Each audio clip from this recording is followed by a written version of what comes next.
એક પ્રશ્ન બહુ જ જટિલ બની રહ્યો છે કે મેન્ટલ હેલ્થ માટે આટલી બધી હેલ્પ અવેલેબલ હોવા છતાં પણ આપણા દેશની અંદર સુસાઇડ કેસીસ કેમ આટલા બધા વધી રહ્યા છે. I personally and strongly feel કે આની પાછળ ફેમિલી, ફ્રેન્ડ્સ અને સોસાયટીનો બહુ જ મોટો રોલ છે.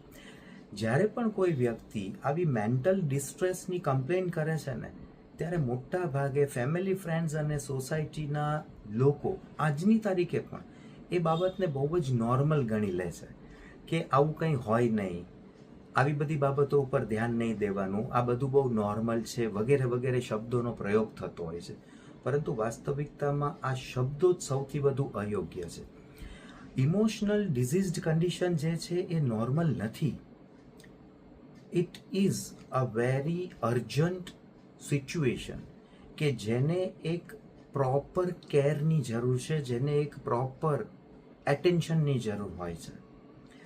જો ફેમિલી, ફ્રેન્ડ્સ અને સોસાયટીના લોકો આ બાબતને સમજતા અને સ્વીકારતા થઈ જશે અને આપણે આ લોકોને સમજીને તેમનો સાથ આપીશું ને, તો ચોક્કસ આ સ્થિતિને આપણે ઘણા બધા અંશે કંટ્રોલ કરી શકીશું.